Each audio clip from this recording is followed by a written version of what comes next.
Hello everybody and welcome to a Unity3d tutorial series, episode 1.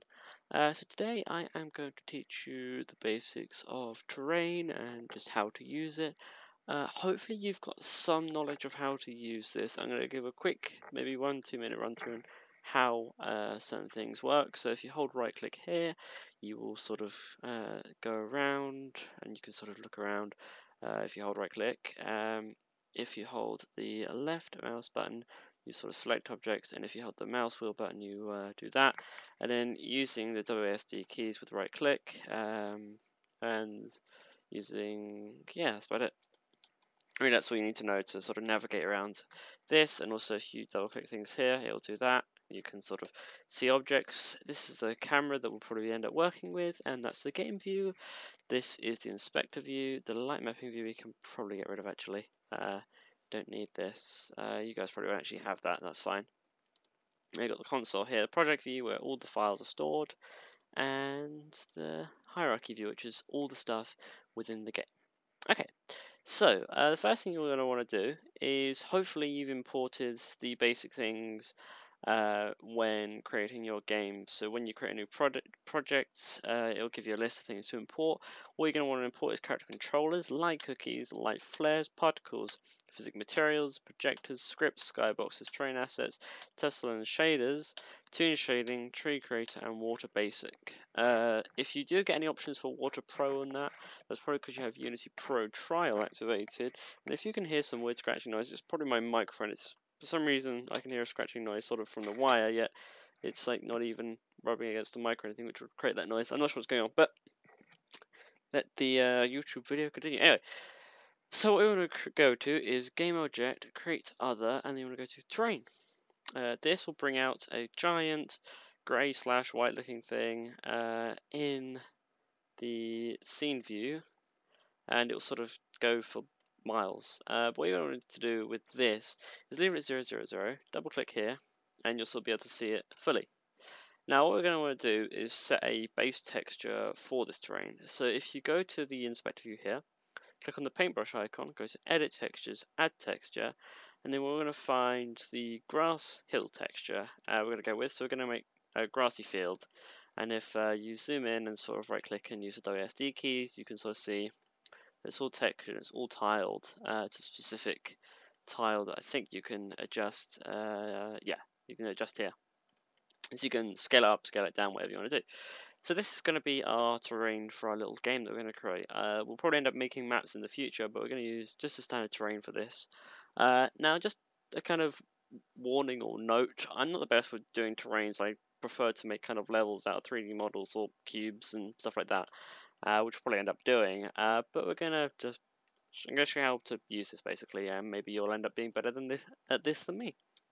So, with the first button, which is the raise and lower terrain, you can sort of create, if you sort of drag it around, you can create just basic mountains or hills for terrain. So I'm going to remove those using Control Z. With this paint height thing, you can choose a height. So let's go 10. And what this will do is it will create a flat surface at a specific height. So I can sort of create a little sort of weird lake thing that could run through here if we use the water. So it's like we can use this for a weird scene because you can obviously make levels and sort of make invisible walls now. You can't obviously go off it or use buildings or something. So we can have like a small little piece of terrain here, which we might have like a house on or something, or we can sort of create a cube. And we'll probably end up doing some of our level stuff on here. So create a little surface, sort of create a square surface sort of here. And then what we can do is we can increase the brush size here and sort of drag it out a little bit more.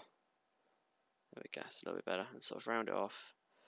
Add some more on this side, and we've got the thing in the center here, which we could now, if you sort of click away to the raise and lower terrain height thing, if you click on this water basic here, and you have a choice of two. You have daylight simple water, which is this sort of really light. If you press W, you can bring objects up. E is to rotate, and R is to resize. You sort of get this water. It is animated. It's not the Pro water, which you may be looking for.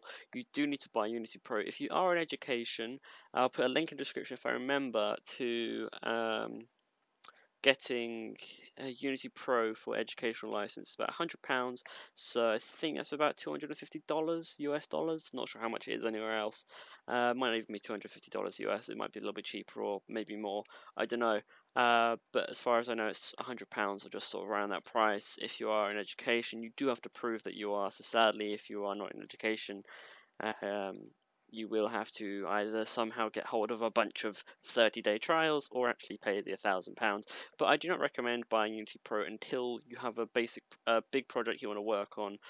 And don't make your first game a big project. I fell into that trap ages ago, and I gave up about five different projects. And now I'm working on a project with people because it's sort of stuff, whatever. I'm recording this late, so whatever. So we've got the choice of that, or we've got the nighttime simple water, which I prefer. It looks more like the Unity Pro water. I do have the Unity Pro water, but I'm not going to use it for these tutorials because you guys don't have access to them, and it wouldn't be fair because you guys would be like, well, it doesn't look as good as that because I don't have that feature. So yeah. This looks more like a Pro water effect. This is kind of for more a cartoony game or something, or maybe a faraway water or something you could use that for that would give it a little bit more light reflectant. Because it does have like the cube map and stuff, which is O3 gradient, which is sort of a bluish to greenish color, which I think we can't. Oh, can we zoom in on that? No, we can't. But yeah, it kind of gives the color it would give. So I am going to use nighttime in water. You can choose what other thing you want to use, but we're gonna set this. What's the terrain height? 0. We set it to 10 for that height thing. So we're gonna set it to about 9, and then what we can do, you can find a good point to sort of start this water off. So if we sort of drag it halfway, and if we press R, you can scale it up, and it will go across. And actually, if we scale it down slightly, and if you press E, you can scale it out a little bit. It's because I just want it to cover this, and not sort of go out of that. So there we go. So I have a pool of water here, which we can smooth out if you want to smooth it out. If you set the opacity to sort of 4 and you set the brush size to about 5, you can sort of slowly smooth this out a little bit. Smooth out the edges. Let's set the opacity to actually like 50 nearly. You can smooth out this. It doesn't look like it's just a bunch of squares, and it will actually give a better effect of good terrain. What we can do is we have access to a few other textures. I'll show you in another tutorial how to sort of import textures, but hopefully you might kind of figure out how to do it. Just give a little hint, drag and drop to this area perhaps in the project folder, I don't know. Yeah, so that's kind of, until the next tutorial you can kind of figure that out maybe, and you can add textures. So there we go, it's sort of a smoothish terrain. I kind of like that. Looks like a weird elephant trunk, doesn't it? Like the elephant trunk there, and sort of the elephant. Actually, let's make it like an elephant head. Let's add.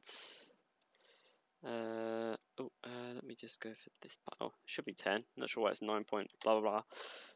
If we just, there we go. Sort of an eye for the elephant head, and then we can draw an ear really badly. No. There we go. We put like a little island in the middle here, and then we can sort of smooth it out with the smooth tool. And that will give us a nice. Oh, why is that a little bit? Oh, it doesn't want to smooth that much. Okay, that'll do actually. It's given us sort of a weird little look here with the corner sort of cut out. That's fine. So what we can do now is we can create some trees. So we go to Edit Trees, Add Tree. Basically, there isn't like a folder for trees. It doesn't detect that. I think you can probably set it up to do that, but I never do. I just allow it to give me a choice of all the objects that I've imported. I think with the standard Unity, you only get palm and big tree. Now there is many. There are many trees on the Unity Asset Store, which I'm going to go into a mini tutorial probably during this week or something like that. Because what I'm going to do is I'm recording all these episodes sort of in a bunch because I keep making Unity series and giving up on them because I just kind of get bored. But doing them over a couple of days and release them over a couple of weeks, it'll be good. So yeah, probably maybe maybe episode after this or something like that, I'll do 2 episodes a day or something. Maybe the second episode being a sort of a little hint or guide as to do something that I've said about in this tutorial. So the mini episode will be Unity Asset Store and importing. But yeah, so we're going to go with probably the big tree for now, and then I'll show you how to add some trees in the mini tutorial tomorrow. But yes, so now you want to add the trees into the terrain like this, and drag them all the way around, giving that to sort of fill the whole terrain up like that, and then set the brush size to lower, and if you press shift you can sort of remove all the trees that have gone in the water and give a little bit of space around the island in the center. Now if you go to the paint the textures, you can add a texture and go to the good dirt texture there. And if you set the brush size to slightly, so it's about 5, and go around the edge, oh no, wrong texture. If you go around the edge, you create like a beach or bank texture around the river or lake, whatever you decided to make in your mini project, and you go all around, and then that gives a small sort of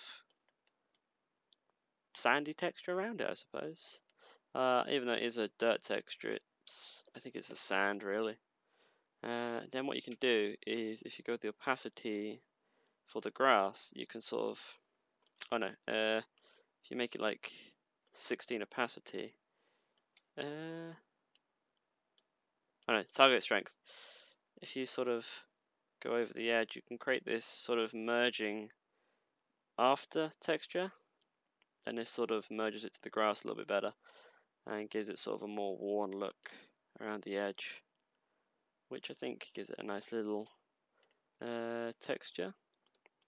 If you add the trees, this area up here, now you probably recognize a lot of these trees from Slender or something like that, because that was made in Unity. That's probably where most people have heard of Unity from now, because of that game. But yeah, so you sort of zoom in. It doesn't look brilliant. Actually, there's no lighting.